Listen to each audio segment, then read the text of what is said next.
Hello friends, పులిని చూసి నక్క వాతలు పెట్టుకుంది అనే సామెత మనం విన్నాం.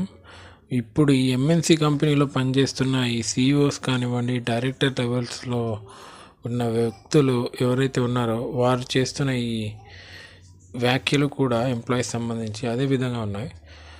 మొన్నటికి మొన్న ఇన్ఫోసిస్ వ్యవస్థాపకుడు మూర్తి మాట్లాడిన ఒక ప్రెస్ మీట్లో ప్రతి ఒక్క ఎంప్లాయీ 70 గంటలు వారానికి పని చేయాలి, అప్పుడే దేశం అభివృద్ధి చెందుతుంది, ఈ వర్క్ లైఫ్ బ్యాలెన్స్ అనేది ఒక ట్రాష్ అని మాట్లాడాడు. దాని తర్వాత ఈ గౌతమ్ అదానీ, ఎవరైతే అదానీ కంపెనీస్ ఓనర్ ఉన్నారో అతను 8 గంటలు భార్యతో కాలం గడిపితే బీబీ బాగ్ జాయేగి అని వ్యాఖ్య అయితే చేశాడు. దాని తర్వాత ఇప్పుడు ఈ ఎల్ఎన్టీ సిఇఓ సుబ్రమణ్యన్, ఇతని యొక్క సంవత్సరపు వేతనమే 51 కోట్లు.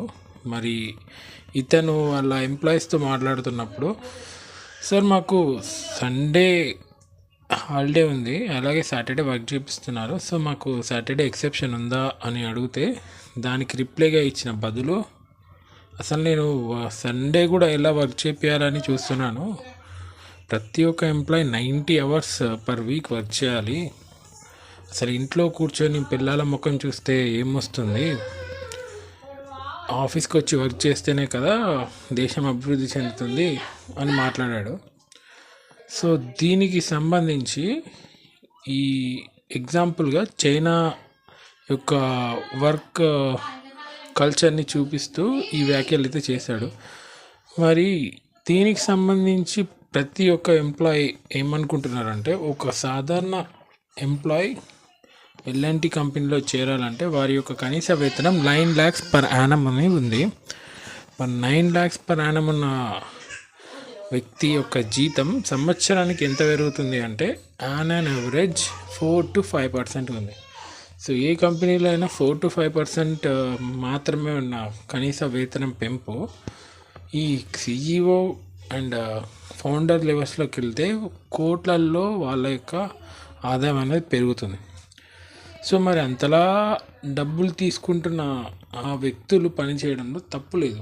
మరి అదేవిధంగా ఎంప్లాయీస్ పనిచేస్తున్నప్పుడు ఈ యొక్క కార్పొరేట్ కల్చర్, కార్పొరేట్ కంపెనీస్ పెరుగుతున్నప్పుడు మరి వీరి యొక్క కనీస వేతనాలు పెంచుతున్నారా అంటే లేదు.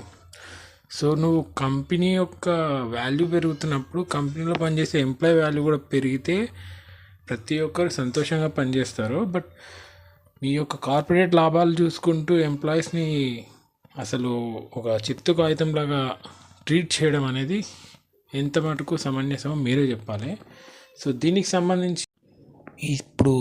సంబంధించి శ్రీకుమార్, ఇతను senior trade union leader and deputy general secretary of world federation of trade union సంబంధించి ఇతను రీసెంట్గా జరిగిన ఇండియన్ పీస్ ఒక కమిటీలో మాట్లాడుతూ ట్రేడ్ యూనియన్ సంబంధించిన వర్కర్స్ అందరికీ 35 hours మాత్రమే వర్క్ చేయాలి వీక్లీ అని మాట్లాడుతూ ఈ యొక్క సుబ్రహ్మణ్యన్ చేసిన వ్యాఖ్యల మీద కౌంటర్ అటాక్ చేశారని చెప్పాలి.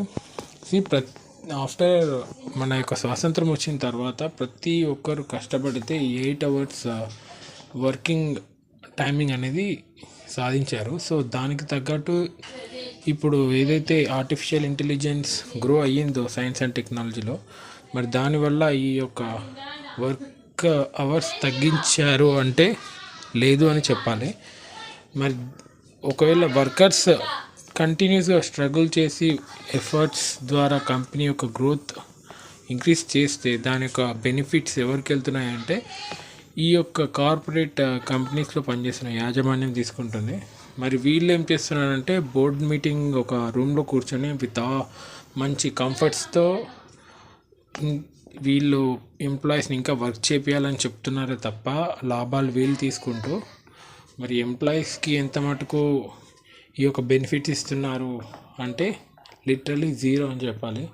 సో దీనికి సంబంధించి ఈ సెంట్రల్లో చూసుకున్న ఈ రైల్వే స్టేషన్, ఇంకా ఈ వర్కర్స్ కంపెన్సేషన్ సంబంధించి ఎక్కడెక్కడైతే వర్క్స్ ఉన్నాయో అన్ని చోట్ల కూడా ఇదే విధంగా గవర్నమెంట్ అండ్ ఈ యొక్క ప్రైవేట్ కంపెనీస్ తీసుకునే చర్యలు ఏవైతే ఉన్నాయో, గవర్నమెంట్ ఏమో ఒక దిక్కు పర్మనెంట్ ఎంప్లాయీగా తీసుకుంటే వాళ్ళ యొక్క ఎఫర్ట్స్ ఎక్కువగా యూటిలైజ్ చేసుకోలేము, సో కాంట్రాక్చువల్ బేస్ బెస్ట్ అని తీర్పిచ్చింది. సో ఆ ఉత్తర్వుని బేస్ చేసుకొని వీళ్ళు చేసే ఏవైతే ఈ యొక్క కంపెనీస్లో గలాటాలు ఇలాంటివి ఉన్నాయో, సో ఒక ఎంప్లాయ్తో పని చేయాలంటే వీళ్ళు యూజ్ చేసే మెయిన్ స్ట్రాటజీ భయపెట్టడం, ఈ యొక్క జాబ్ పోతుంది, జాబ్ సెక్యూరిటీ లేదు, ఇది బేస్ చేసుకొని వీళ్ళు ఇంతలా వర్క్ చేపిస్తున్నారు మనతో. 8 hours అంటారు, అది 12 hours అవుతుంది, 18 hours అవుతుంది. ఏమన్నా అంటే ఈ వర్క్ హ్యాండిల్ చేయాలి కదా, టార్గెట్స్ పెట్టుకోవాలి కదా అంటారు. మరి దీనికి తగ్గట్టు శారీరక శ్రమతో పాటు మెంటల్ స్ట్రెస్ కూడా పెరిగి రీసెంట్గా ఎంతమంది చనిపోయారో మనం చూసాం హార్ట్ ప్రాబ్లమ్స్తో. మరి వీళ్ళు చెప్తున్న చైనా గవర్నమెంట్కి సంబంధించి చూస్తే ఎస్, వాళ్ళు కూడా 24 hours per day 12 hours per day work చేస్తున్నారు. And at the same time ఎప్పుడైతే వాళ్ళు టైర్డ్ ఫీల్ అవుతారో ఎక్కడ పడితే అక్కడ పడుకునే స్వాతంత్రం వాళ్ళకి గవర్నమెంట్ ఇచ్చింది. మరి జీడిపి పెరిగిన చైనా అదేవిధంగా ఇప్పుడు గమనిస్తే కనుక ఎంప్లాయ్మెంట్ సంబంధించి యంగ్ పీపుల్ అనేది అసలు కనిపించట్లేదు. ఈవెన్ ఎవరు కూడా పెళ్ళి చేసుకొని పిల్లలు కనే ఉద్దేశంలో కూడా చైనాలో లేరు. సో దానికి సంబంధించి గవర్నమెంట్ పిల్లలు కనండి, కావాలంటే మీకు గవర్నమెంట్ తరఫున బెనిఫిట్స్ ఇస్తాము అని ఈ యొక్క గవర్నమెంట్ ఉత్తర్వులు ఇచ్చినా కూడా అక్కడ పిల్లలు కని పోషించే శక్తి మాకు లేదు. And at the same time ఇప్పుడు వర్క్ చేస్తున్న ఎవరైతే ఎంప్లాయ్మెంట్ ఉన్నారో వాళ్ళు లిటరలీ 55 to 60% ఓల్డ్ పీపుల్ మాత్రమే ఉన్నారు. సో ఫ్యూచర్లో వాళ్ళ యొక్క జీడిపి వీళ్ళతో ఏం పెరుగుతుందో తెలియదు. సో అటువంటి దీనస్థితికి దిగజారిన చైనాని చూసి మన కార్పొరేట్ కంపెనీస్లో ఇంత ప్రపంచ జ్ఞానం ఉన్న వీళ్ళు ఇలా వ్యాఖ్యలు చేయడం అయితే నేనైతే సపోర్ట్ చేయను. మరి మీరేమనుకుంటున్నారు అనేది కామెంట్స్లో తెలియజేయండి. Thank you so much. Subscribe my channel.